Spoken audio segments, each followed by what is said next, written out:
Buat Nahdlatul Ulama itu dibuat untuk membentengi akidah Ahlussunnah wal Jamaah. Diadakan Ansor, diadakan Banser itu untuk mengamankan ulama, untuk mengamankan, untuk membela yang hak. Lah kok saiki gunakan untuk yang lainnya. Yang jadi ketua NU enggak 100% Ahlussunnah wal Jamaah. Condong sana, condong sini. Ansor Bansernya Ken Joko, Lady Gaga. Apa ini? Saya tidak setuju kalau Ansor Banser juga ikut jalan menghancurkan sana, menghancurkan sini. Saya tidak setuju. Tapi saya juga tidak setuju kalau memang Ansor Banser Joko Gerejo. Apa untungnya? Buat Nahdlatul Ulama. Para ustadz ustadzah, nahdiyin nahdiyat yang dimuliakan Allah Subhanahu wa ta'ala, satu-satunya organisasi yang disebut di dalam Al-Quran itu hanya Ansor.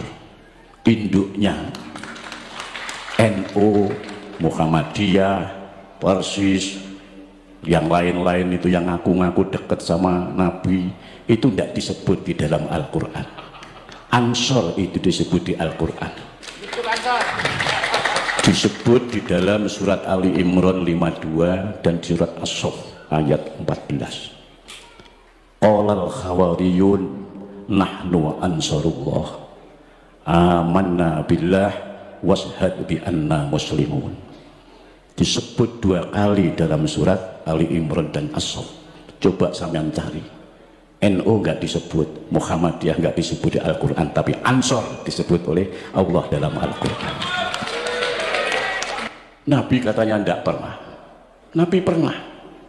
Justru yang mengadakan maulid pertama itu adalah Nabi. Tapi model ikhtifalnya Nabi itu dengan cara berpuasa di hari Senin. Itu dalilnya. Ya Rasulullah, kok sampean ini puasa di hari Senin? Iya, karena yaumul isnin yauma wulidtu, hari Senin itu hari di mana aku dilahirkan. Itu loh buktinya Nabi mengadakan acara maulid dengan berpuasa. Allahumma sholli ala Muhammad.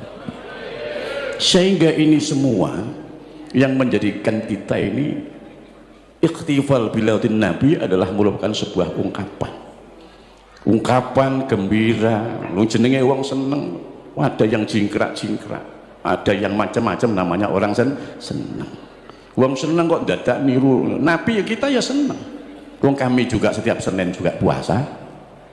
Istri saya itu ya kalau puasa juga, kami itu sekeluarga kalau hari Senin puasa, Kamis puasa. Karena apa? Ya tadi itu, karena Nabi mengatakan hari Senin itu adalah hari aku dilahirkan. Kalau hari Kamis itu adalah di mana hari buku amalan catatan kalian dipelaporkan oleh malaikat juru catat Raqib dan Yatid kepada Allah Subhanahu wa ta'ala. Saat kamu itu dilaporkan buku amalan catatanmu, kamu dalam keadaan puasa.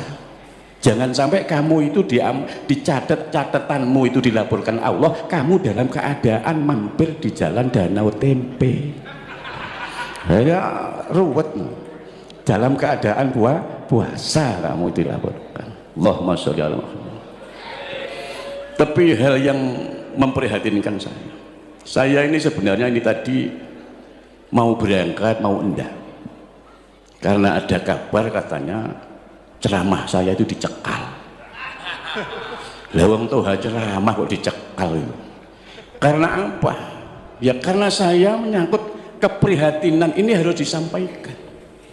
Umat Islam ini harus diedukasi, dididik dengan benar. Eksistensi Islam ini Al-Quran disampaikan dengan benar, hadis disampaikan benar dengan sesuai dengan kitab yang ada. Katanya kita ini mau meniru mentauladin Nabi Muhammad SAW. Sampaikan apa yang ada di Al-Quran, sampaikan apa yang ada yang di hadis, sampaikan makalah-makalah ulama yang menerangkan Quran dan hadis, bukan menyampaikan tentang hal-hal yang berhubungan dengan nenek moyang kalian yang berbau halusinasi dan khurafat itu. Allahumma sholli ala Muhammad. Kalau yang disampaikan itu umat jadi bodoh, kalian direndahkan tapi tidak merasa. Kalian itu mutakhallijin, alumni pondok pesantren, Yang minimal Anda itu ya Sabrawi ya khatam, naik ya Iqlal khatam, naik kemudian ya Awamil khatam, Imriti khatam, Alfiyah khatam.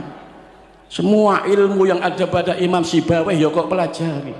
Mestinya Anda ingat dengan guru-guru kalian dan kiai kalian. Kok bisa Anda berubah, berbalik Anda menjadi penggemarnya plat G, kan ya aneh. Allahumma sholli ala Muhammad. Ini yang membuat saya itu prihatin. Keprihatinan ini. Saya sebut plat G, letter lek engkau dicekal katanya. Kami ini tidak menebarkan kebencian, tidak. Yang betul-betul mengawal kedaulatan bangsa dan negara itu hanya NU. Dan NU yang diandalkan adalah underbone-nya yaitu Ansor. Allahumma sholli ala Muhammad. Sampai yang saya ceritakan, makanya saya kalau ada Ansor, saya teringat peristiwa di daerah saya di Banyuwangi. Bagaimana Ansor ditipu, dibantai di daerah Culuring di Semedok itu. Sampai sekarang saya main ke sana. Saya masih kecil itu. Itu terjadi betul. Bapak saya ini berapa kali oleh partai terlarang itu. Kalau saya sampaikan ruwet lagi siapa pemimpinnya. Ini. Jadi ini yang membuat kami prihatin. Jangan dikira sekarang ini kita ini ya tetap harus solid. Saya pesan NU ini harus menjaga soliditas dan loyalitas.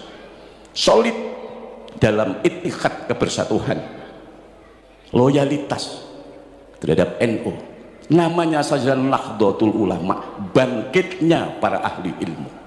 Makanya dalam Mukadimah saya tadi mengatakan Allah itu memerintahkan kita untuk nahdoh, bangkit dalam arti melawan kedurjanaan.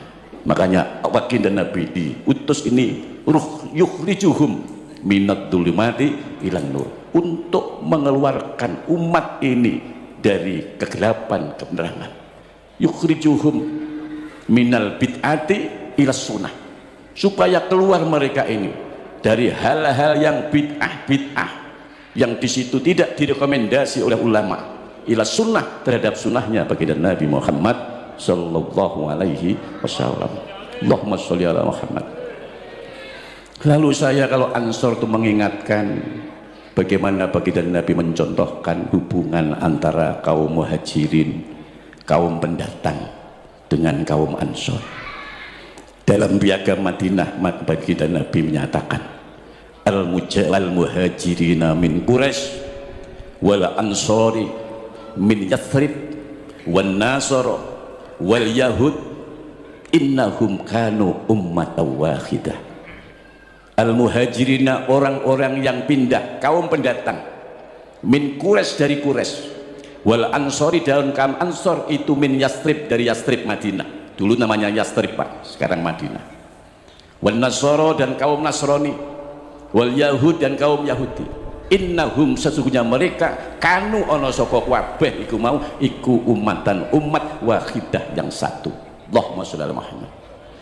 Kalau itu saja Nabi bisa mengittihadkan, menyatukan satu, kenapa kita tidak bisa? Makanya saya tadi berbicara NU harus solid, NU harus jelas. Karena banyak sekali mereka itu yang nyusup di NU. Apakah ini nanti saya nggak tahu ke depannya ini. Kalau kami sudah tahu, yang di bawah-bawah ini saya anggap anak-anak kecil itu nggak ngerti. Ada yang mereka ini ke depannya ini sangat membahayakan, tapi mereka tidak peka. Mereka sekarang marah kalau dulu nggak boleh, nggak mau, katanya hubungan dengan kaum kita kalau menikah karena tidak ini dianggap zina. Mereka sekarang mulai bersembunyi, besanan dengan para kiai-kiai yang memiliki pondok-pondok pesantren besar. Mulai ada apa ini? Kalian tidak tahu. Ada, saya bersahabat banyak dengan kalangan plat G itu, saya banyak bersahabat. Di depan G itu baik, tapi di belakang saya ada. Murid-murid saya itu banyak, ribuan bahkan ratusan.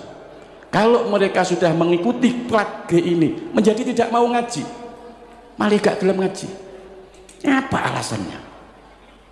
ada yang mereka setelah saya selidiki satu mengaku, bahkan dikatakan kalau sampean sudah usah NU-NU-an, tidak usah Muhammadiyah, tapi sampean Islam yang umum, tapi direkrut oleh dia plat G tersebut. Apakah hal ini tidak menjadi prihatin? Prihatin. Kalian mungkin tidak bisa merasakan hal itu. Kami yang menjaga bagaimana kelangsungan Islam ahlu sunnah wal jamaah Nahdliyah ke depan, ini sangat penting. Karena bagaimanapun juga yang nanti pada akhirnya yang akan menderita adalah orang-orang Islam. Negara ini yang menjadi target. Allahumma sholli ala Muhammad.